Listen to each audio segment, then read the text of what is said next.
Very good afternoon, students. In the last lecture already, we have discussed about fundamental group frequencies of various diatomic groups, where we have seen there are four different types of the groups we have made, and we have discussed the fundamental group frequencies of each type of the group. So in the first group, we have seen the fundamental group frequencies of the bonds which contains hydrogen, that is bonds like a CH, NH, OH. So we have discussed the group frequencies of as such diatomic groups. Then we move to the discussion of the group frequencies of the double bond, where we have discussed the group frequencies of the carbon-carbon double bond, carbon-oxygen double bond, carbon-nitrogen double bond. So these group frequencies we have discussed. Then we turn to the group frequencies for the triple bond containing compounds, where we have discussed the group frequencies for the carbon-carbon triple bond and other groups, that is a nitrile group also we have discussed there.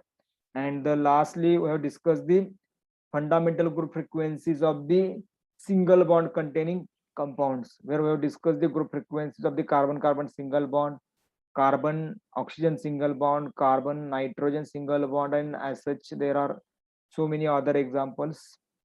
And I think that whatever the chart which is required to understand the group frequency of the different groups, तर तो मी तुमच्या समोर already last lecture पर्यंत discuss केलेले आहे. So now in the today's lecture, we are going to discuss one of the very interesting point of this topic, that is Hooke's law. So Hooke's law काय, it is again concerning to the fundamental group frequencies. Okay. See, in the last lecture, we have already discussed the chart of the fundamental group frequencies. And from where does this chart comes? तर actually chart कुठून येतो? तर from where do this chart comes, तर ते तो जो chart येतो ना, तो ऍक्च्युअली थेरॉटिकल चार्ट आहे. म्हणजेच काय की these fundamental group frequencies are calculated theoretically. These fundamental group frequencies are calculated theoretically, and as I told you, these fundamental group frequencies may vary here and there. So sometimes these fundamental group frequencies of any specific group, it may less than the standard value, or sometimes it may more than the standard value. So these fundamental actual fundamental group frequency of the specific atoms may vary, पण आपल्याला जे standard ज्या values दिलेल्या आहेत, so basically this standard values are calculated. This standard values are calculated and this we could easily calculate with the help of the Hooke's law. तर त्यासाठी बराचसा तुम्हाला डेटा वगैरे लागतो, त्यानुसार तुम्हाला कॅल्क्युलेट करता येतं. But if we wanted to know fundamental group frequency of one of the diatomic group, एखाद्या कुठल्या तरी बॉन्डची तुम्हाला फंडामेंटल ग्रुप फ्रिक्वेन्सी काय कॅल्क्युलेट करायची, then how does we can calculate this fundamental group frequency. तर ती फंडामेंटल ग्रुप फ्रिक्वेन्सी आपण कशी कॅल्क्युलेट करू शकतो. सो दिस पर्टिक्युलर थिंग और दिस पर्टिक्युलर कन्सेप्ट वी कुड understand with the help of the Hooke's law. तर ते हुक्स लॉ नुसार तुम्हाला कळू शकतं की ऍक्च्युअली फंडामेंटल ग्रुप फ्रिक्वेन्सी एखाद्या ॲटमची थेरॉटिकली कशी कॅल्क्युलेट करायची. So let us start the discussion about the Hooke's law. So very first thing is that Hooke's law, it is used for the calculation of fundamental group frequencies of various diatomic groups. त्याच्या व्यतिरिक्त आपण काय म्हणू शकतो, this calculation is only on the basis of theoretical values. तर theoretical values वरून तुम्हाला actually ते कॅल्क्युलेट करता, किंवा आपण थेरॉटिकली कॅल्क्युलेट करतोय. म्हणजेच काय की this Hooke law is fundamentally used for the calculation of fundamental group frequencies theoretically. Fundamental group frequencies theoretically. तर theoretically fundamental group frequencies ज्या आहेत, तर त्या कॅल्क्युलेट करायला आपण जनरली काय करतोय की हुक्स लॉ वापरतो. This hook law is used to calculate the fundamental group frequencies of the various groups theoretically. तर वेगवेगळ्या ग्रुपची fundamental group frequency theoretically calculate करायला आपल्याला हुक्स लॉचा यूज होतो. Okay, so this is very important sentence. What is the use of fundamental Hooke's law? So with the help of the Hooke's law, we can calculate the fundamental group frequencies of various diatomic groups theoretically. Theoretically group calculation करायचं actually तो law आहे. ठीक आहे. So now let us start the discussion regarding how this Hooke's law is applicable in the calculation of the fundamental group frequencies. See, consider the vibrations of the diatomic species. We will consider one diatomic species. I will just draw the two atoms and they are connected with a bond. Suppose these are the two atoms. These are the two atoms. This is atom 1 which have a mass m1 and this is another atom which have a mass m2. And this atom or these atoms are bonded with covalent bond. So this is a covalent bond. It is just like a spring because the covalent bond is move to and fro. It has some vibrations. And त्याच्यामुळे तो bond जो आहे तो spring सारखा दाखवलाय. So this is a one bond which is formed in between the two atoms. तर दोन atoms मध्ये तयार झाला तो bond आहे. आणि त्याच्यामध्ये असणार जे atoms आहेत, one atom have a atomic mass m1 and another have atomic mass m2. हे आपण consider केलेलं आहे. And what we have to consider here, now this bond undergoes vibrations. Now this bond undergoes vibrations. म्हणजेच काय की there are vibrations of the diatomic spaces in which two atoms having mass m1 and the m2. So this is a these are the two atoms. One have a mass m1, another have a mass m2, and this bond which have these two atoms, this bond undergoes vibrations. This bond undergoes vibrations. And now आता हे जे vibrations आहेत ते कशामुळे होतात? Because the bond which is present between these two atoms are basically काय की covalent bond है.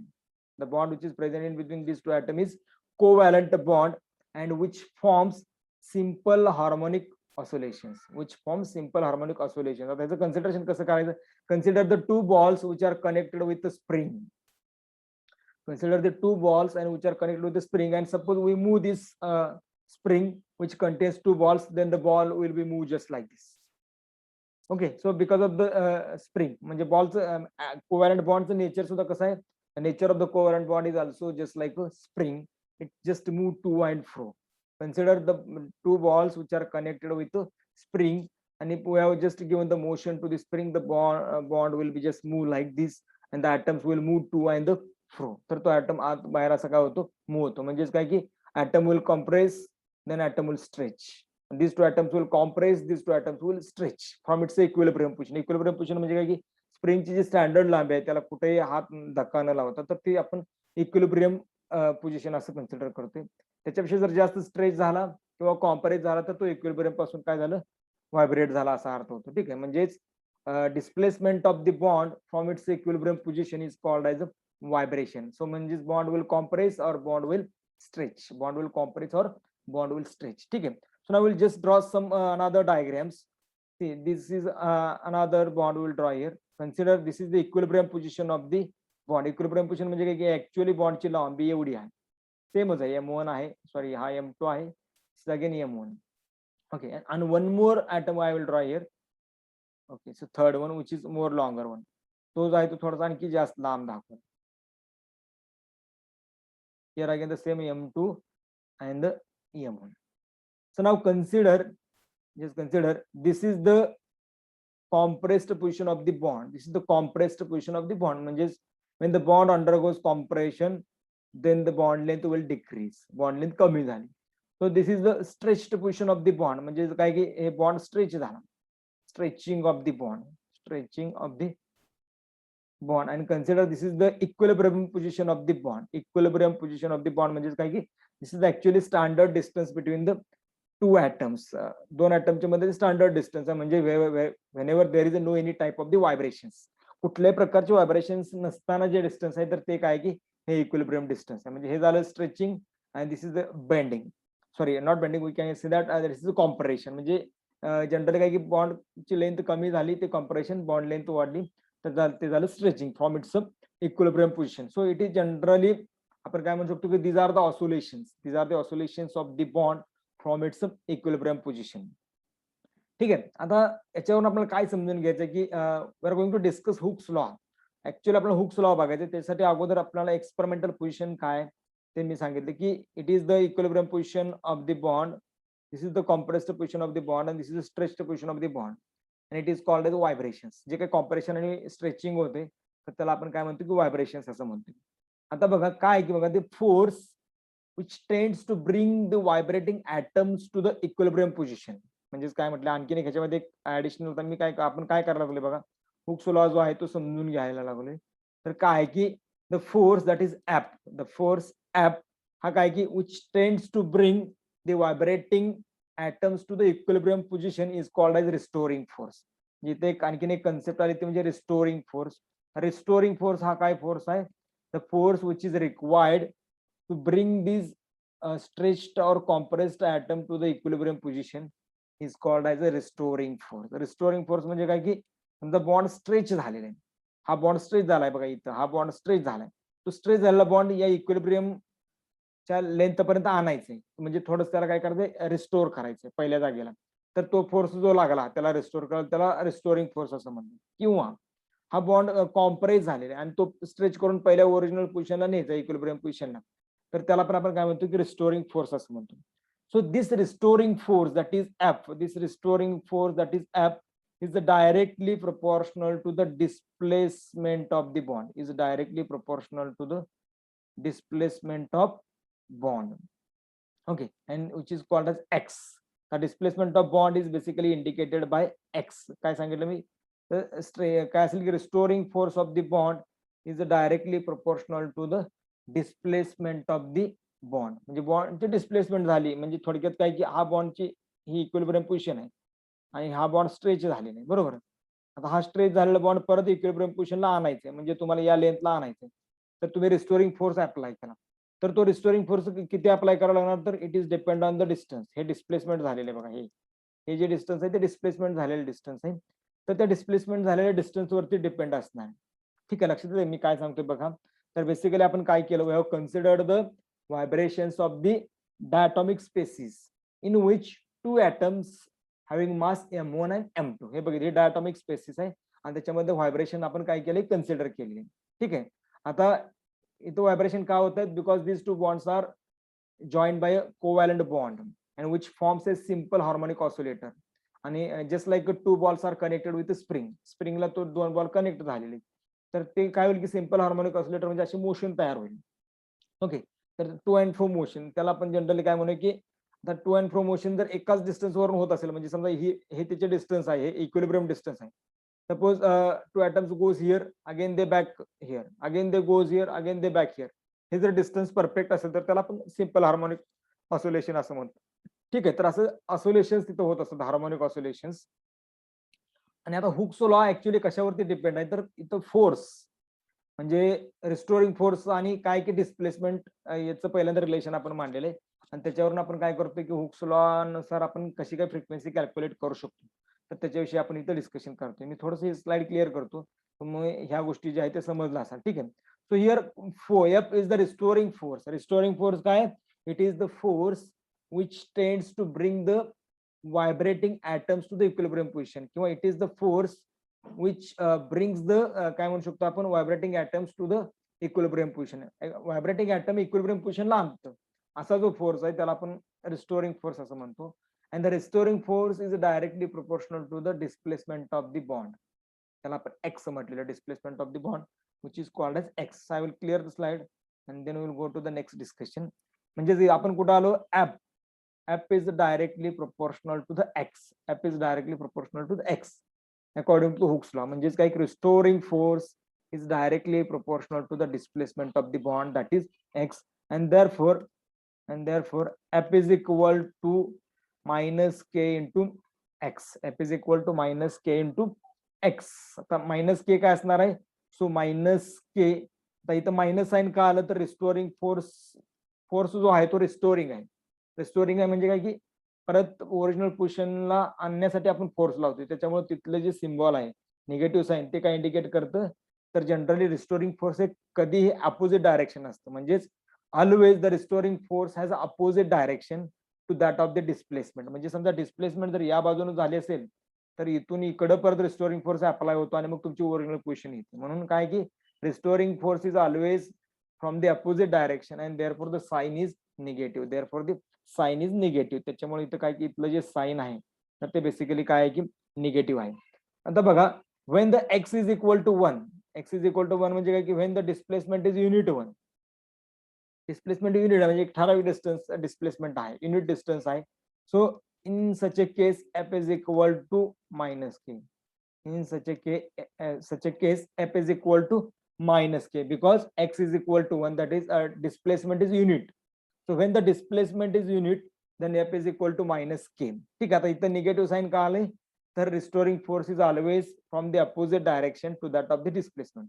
डिस्प्लेसमेंट ज्या डायरेक्शन होतं त्याच्या अपोजिट डायरेक्शन रिस्टोरिंग फोर्स असतो, आणि त्याच्यामुळे काय होतं की त्याला मायनस के असं म्हणतो. आणि इथं के जो आहे तो काय आहे आपला, K is a proportionality constant. K is a proportionality constant. Proportionality constant and or it is also called as a force constant. तर यालाच आपण काय म्हणतो की फोर्स कॉन्स्टंट असं म्हणतो. K is a proportionality constant or force constant. Force constant. So what is a force constant now? तर force constant हा काय प्रकार आहे, तर जनरली काय की फोर्स कॉन्स्टंट म्हणजे काय की it is the force which is required to stretch a bond through the unit distance. It is the force which is required to stretch a bond through the unit distance. Force required to stretch bond. Force required to stretch bond through a unit distance. Through a unit distance. ठीक आहे काय, force constant, it is the force required to stretch a bond through the unit distance. एका विशिष्ट डिस्टन्सला bond तुम्हाला move करायचंय, ठीक आहे, तर त्याला आपण काय म्हणतो की फोर्स कॉन्स्टंट असं म्हणतो. ठीक आहे, आता जनरली फोर्स कॉन्स्टंट काय इम्पॉर्टंट आहे, so force constant it helps to know the strength of the bond. कारण बॉन्डची जर स्ट्रेंथ जेवढी जास्त असेल तेवढा तो बॉन्ड स्ट्रेच करायला तुम्हाला जास्त फोर्स लागणार. ठीक आहे, म्हणजेच काय की force constant it helps to decide किंवा काय म्हणू शकतो आपण, it helps to know the strength of the bond and the molecular stability of the any molecule. बॉन्डची स्ट्रेंथ जास्त असेल तर मॉलिक्युलर स्टॅबिलिटी अल्टिमेटली काय असणार आहे, जास्त असणार. It is helpful, force constant is helpful to know strength of the bond, to know strength of the bond. Force constant is helpful to know the strength of the bond. तर कुठल्याही बॉन्डची जर strength जर आपल्याला माहिती करून घ्यायची असेल तर आपल्याला त्याचा फोर्स कॉन्स्टंट जो आहे तर तो फोर्स कॉन्स्टंट माहित असायला पाहिजे. ठीक आहे, म्हणजे आता बघा आपण थोडंसं काय करत आलोय की आपण पहिल्यांदा अकॉर्डिंग टू हुक्स लॉ काय केलं की रिस्टोरिंग फोर्स ही कन्सेप्ट मांडली मी स्प्रिंग दाखवून. म्हणजे 3 बॉन्ड दाखवले, एक इक्विलिब्रियम पोझिशनचा दाखवला, एक कॉम्प्रेशन पोझिशनचा दाखवला आणि एक स्ट्रेचड पोझिशनचा दाखवला. स्ट्रेचिंग पासून इक्विलिब्रियमला यायला किंवा कॉम्प्रेशन पासून इक्विलिब्रियमला यायला जो काही फोर्स लागतो बॉन्डला तर त्याला आपण रिस्टोरिंग फोर्स असं म्हणतो. And this restoring force is directly proportional to the displacement of the bond, that is X. And likewise we have put one equation, that is F is equal to minus K into X. If the displacement is unit 1, then F is equal to minus K. So what is minus K? It is the proportionality constant. Why the sign is negative? Because the restoring force is always from the opposite direction. Okay, आणि त्याच्यामुळे तिथं minus sign आला. आणि तो जो proportionality constant आहे किंवा force constant आहे त्याचा अर्थ काय होतो, it is the force required to stretch the bond through unit distance. आणि त्याचा यूज काय होतो तुम्हाला, so by knowing the force constant it is easy to understand what is the strength of the bond and what is the stability of the any molecule, what is the stability of the molecule. आता actually मग हे कसं, तर आपण थोडंसं बघूया की higher the K value, force constant stability कशी कळते बघा. हायर द के व्हॅल्यू म्हणजे फोर्स कॉन्स्टंट जर जास्त असेल किंवा प्रोपोर्शनलिटी कॉन्स्टंट जर जास्त असेल तर काय होईल, बी stronger the bond. Stronger the bond, कारण जास्त फोर्स लागेल ना तो बॉन्ड स्ट्रेच करायला, म्हणजे बॉन्ड काय की स्ट्रॉंग आहे. And greater the bond energy, stronger the bond and greater the bond energy, stronger the bond and greater the bond energy, as well as काय असेल की greater the stability of the molecule, greater the stability of the molecule, greater the stability. और we can say vice versa, आपण उलट पण त्याच्या करू शकतो. म्हणजेच काय असेल बघा, हायर द के व्हॅल्यू म्हणजे फोर्स कॉन्स्टंट जेवढा जास्त असेल तेवढं काय असेल की बॉन्ड स्ट्रॉंग असणार आहे. Higher the strength of the bond, greater the bond energy and greater the stability of the molecule, greater the stability of the molecule, or we can say the vice versa. Vice versa means what? Lower the K value, lower the strength of the bond and lower the bond energy, lower the bond energy as well as lower the stability of the molecule, lower the stability of the molecule. याच्यावरून आपल्याला एक लक्षात आलं की different bonds have a different force constant.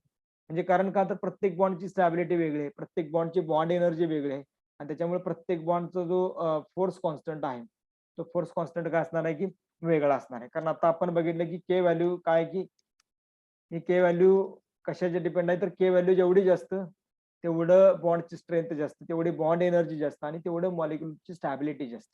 ठीक आहे. तर याच्यावरून आपण काय सांगू शकतो की different bonds have a different force constant. आता आपल्याला माहिती कारण का तर प्रत्येक मॉलिक्युलची मॉलिक्युलमध्ये असणार प्रत्येक मॉलिक्युलची स्टॅबिलिटी वेगळी, त्याच्यामुळे प्रत्येक बॉन्डची स्टॅबिलिटी वेगळी आणि त्यामुळे प्रत्येक बॉन्डची बॉन्ड एनर्जी वेगळी. And as each bond have a different bond energy it also shows a different K value. म्हणजेच काय की त्याचा फोर्स कॉन्स्टंट जो आहे तो वेगळा आहे. Okay. So now as per the Hooke's law, as per the Hooke's law, आता आपण हुक्स लॉ नुसार काय करूया बघा. As per the Hooke's law, as per the Hooke's law काय काय सांगतो जनरली. आता इथं हुक्स लॉ काय झालं, F is directly proportional to the X, म्हणजे storing force is directly proportional to the displacement. आता त्याच्यावरून आपण काय आपल्याला काय लक्षात आलं की के व्हॅल्यू आपण के काढला बरोबर. तर के काय की हा फोर्स कॉन्स्टंट आहे आणि तो बॉन्डच्या स्ट्रेंथवरती डिपेंड आहे, बॉन्डच्या बॉन्ड एनर्जीवरती डिपेंड आहे. ठीक आहे.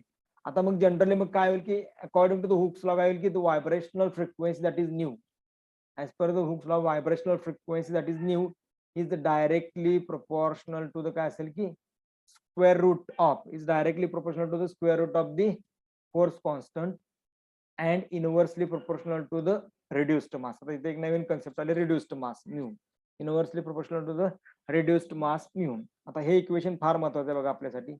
दिस equation plays very important role. काय न्यू इट इज द काय असेल की vibrational frequency of the diatomic group, vibrational frequency of diatomic group, vibrational frequency of diatomic group, vibrational frequency of the diatomic group.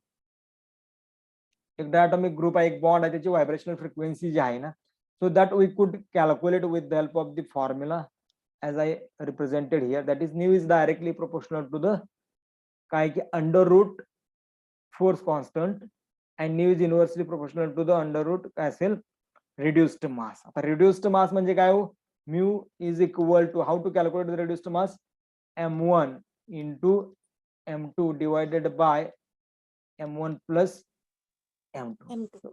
So what is m1 and m2? m1 is the mass of one atom, m2 is mass of another atom. त्याचं काय असेल की multiplication आणि divide by त्या दोघांची सम असं जर आपण घेतलं तर यू विल गेट रिड्युस्ड मास. तर हे कुठलं घेणार हो, हे दोन ऍटम मी स्प्रिंग जे काढली होती ना अशी, ठीक आहे, इकडे एक M1 दाखवला तर इथं M2 दाखवला. तर हे जे दोन ऍटम, या दोन ऍटमचे ऍटॉमिक मासेस तुम्हाला घ्यायचे आणि त्याच्यानुसार मग तुम्ही काय करणार आहे की कॅल्क्युलेट करणार आहे. ठीक आहे. रिड्युस्ड मास हे इम्पॉर्टंट आहे. रिड्युस्ड मास म्हणजे एक लक्षात आलं की तुम्हाला जर व्हायब्रेशनल फ्रिक्वेन्सी एखाद्या ऍटमची पाहिजे असेल तर व्हॉट यू नीड, ऍक्च्युअली तुम्हाला काय पाहिजे, you need mu value as well as K value. K is the force constant आणि फोर्स कॉन्स्टंट कशावर डिपेंड आहे, it is depend on the strength of the bond, very simple one. Okay, so what is mu? Mu is the reduced constant. How to calculate reduced काय असेल की mass, how to calculate reduced mass with the help of this formula, m1 into m2 divided by m1 plus m2. It is depend on the atomic masses of the diatomic group. तर diatomic group चे जे दोन atoms आहेत त्याचे जे atomic mass आहेत ना, these atomic masses are important here to calculate the reduced mass. ठीक आहे. तर याच्यानं तुम्हाला reduced mass basically calculate करता येतं. So here nu is equal to 1 divided by 2 pi under root k into nu. Equation number 1. Consider this is equation number 1. आता actually बघा हे काय झालं, हे फ्रिक्वेन्सी कॅल्क्युलेट केली nu, but actually in the IR spectroscopy we are calculating the wave number that is nu bar. Nu bar तुम्ही calculate करताय. Therefore nu bar is again directly proportional to the under root K divide by mu.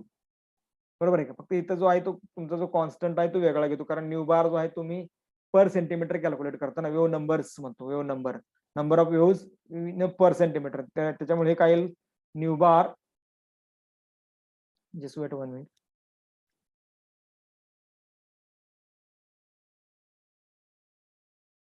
ठीक आहे. So nu bar is equal to काय असणार आहे, 1 divided by 2 pi C under root K divided by mu, under root K divided by mu. तर generally हे काय की wave number आहे आणि वेव्ह नंबर हा पर सेंटीमीटर मध्ये असतो, म्हणजे एका सेंटीमीटर मध्ये एवढ्या number of waves. And therefore इथे जनरली काय केलं की आपण सी घेतलं, ऍक्च्युअली काय की 1 divide by 2 pi C under root K into mu.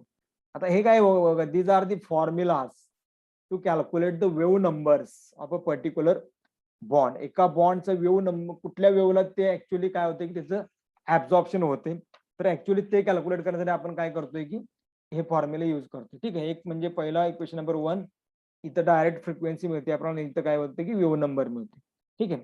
तर जनरली इथं बघा 1/2 पाय किंवा 1/2 पाय सी असेल.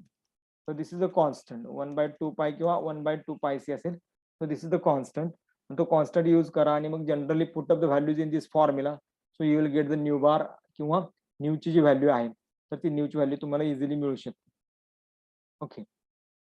आता बेसिकली इथं बघा, इथं आता हे जे इक्वेशन आहे, इक्वेशन काय आलं आपलं शेवटी, आपण हे शेवटचं इक्वेशन बघूया. Nu bar, nu bar is directly proportional to the under root K divide by mu, किंवा आपण काय म्हणू शकतो nu bar is equal to 1 divided by 2 pi C under root K divide by mu. ठीक आहे. So आता या equation वरून आपल्याला काय कळतं बघा, as there is a change in the K value or the mu, K value or the mu value or both values, म्हणजे बघा के चेंज झाला किंवा जर म्यू चेंज झाला म्हणजे रिड्यूस्ड मास चेंज झालं किंवा फोर्स कॉन्स्टंट चेंज झाला, तर अल्टिमेटली काय होईल की हा जो रेशो आहे the ratio will get change. म्हणजे कुठला K by mu ratio will get change. And as the K by mu ratio will get change, nu bar will also change. मी थोडंसं आता काय सांगितलं तुम्हाला, एक जस्ट जनरल आयडिया देतो की काय होते की फोर्स कॉन्स्टंट वरती तुमची व्हायब्रेशनल फ्रिक्वेन्सी डिपेंड आहे, प्लस त्याच्यामध्ये इन्व्हॉल्व असलेले जे दोन ऍटम आहेत त्याच्या रिड्युस्ड मास वरती सुद्धा तुमची व्हायब्रेशनल फ्रिक्वेन्सी डिपेंड आहे. म्हणजेच काय की if we change the force constant, if there is a change the mu value, that is a reduced mass, or if there is a change in the both values, then it affects on the vibrational frequency of the any diatomic group. कुठल्याही diatomic group ची जी vibrational frequency आहे त्याच्यावर कशाचा effect पडतो, तर त्याचा force constant change झाला किंवा त्याची म्यू व्हॅल्यू चेंज झाली तर त्याच्यावरती इफेक्ट पडतो. म्हणजे जनरली काय की force constant it is about the strength of the bond आणि mu it is about the masses of these two atoms. दोन ॲटमचे मासेस आहेत, म्हणजे आपण ते काय करतो की त्याचं मल्टिप्लिकेशन डिवाइड बाय सम करतोय त्या दोघांची, तर ह्याच्यावर आपल्याला रिड्युस्ड मास मिळते. म्हणजे हे दोन ॲटम कुठले आहेत प्लस या बॉन्डची स्ट्रेंथ कशी आहे याच्यावरती तुमची व्हायब्रेशनल फ्रिक्वेन्सी डिपेंड असणार आहे. म्हणजे थोडक्यात या इक्वेशनवर आपल्याला हे कळालं.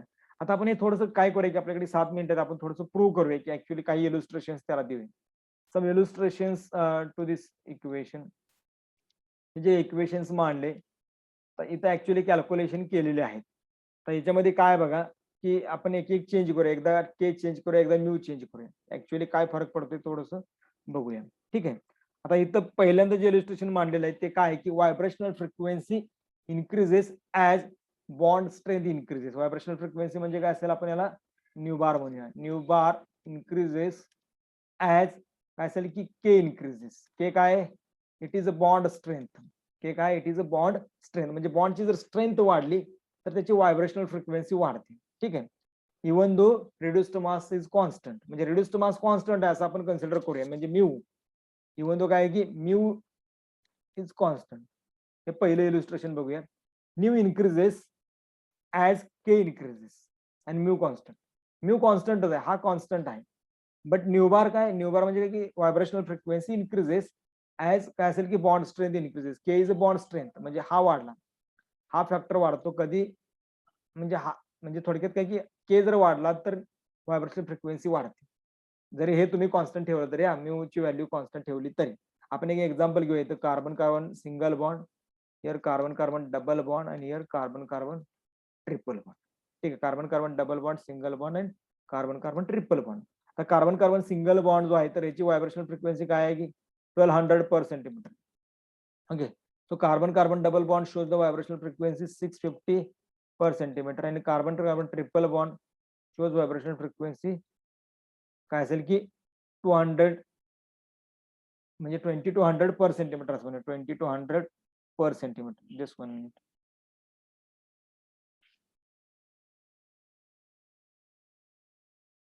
ओके. 20 to 100 per centimetre. ठीक आहे. आता जर आपण याचा फोर्स कॉन्स्टंट बघितला तर C triple bond C shows strongest force constant, म्हणजे काय की हायेस्ट के व्हॅल्यू. इथं काय असेल के व्हॅल्यू जी आहे तर याची के व्हॅल्यू काय असणार आहे, जास्त असणार. हायेस्ट के व्हॅल्यू म्हणजे किंवा स्ट्रॉंगेस्ट म्हणूया आपण.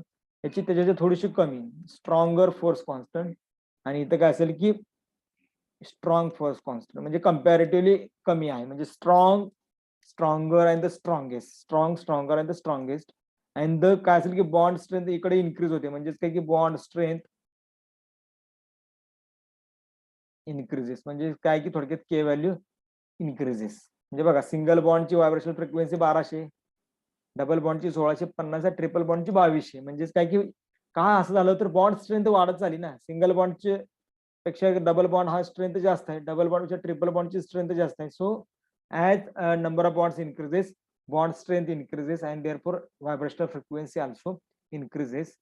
Okay, so the next illustration that is number 2.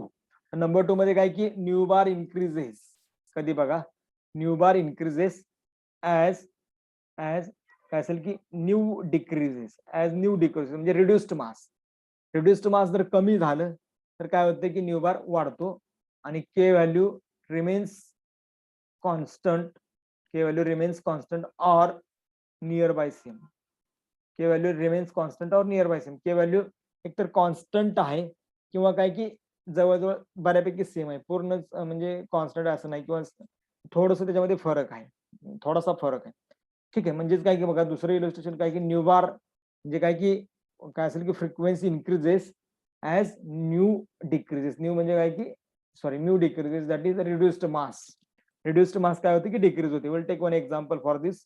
तर इथं काय असेल की सीओ, ठीक आहे, C double bond, C single bond C and C H. आता जनरली बघा, रिड्युस्ड मास इथं जास्त आहे, सगळ्यात जास्त हायएस्ट. ठीक आहे, त्याच्यानंतर इकडे जर आपण गेला तर रिड्युस्ड मास लिस्ट आहे, कमी आहे थोडंसं, आणि इथं जे आहे ते मॉडरेट आहे. रिड्युस्ड मास, रिड्युस्ड मास म्हणजे म्यूची व्हॅल्यू आपण बघतोय actually. Mu, mu is highest in this case. इथं काय की कमी आहे, इथं अजून कमी आहे.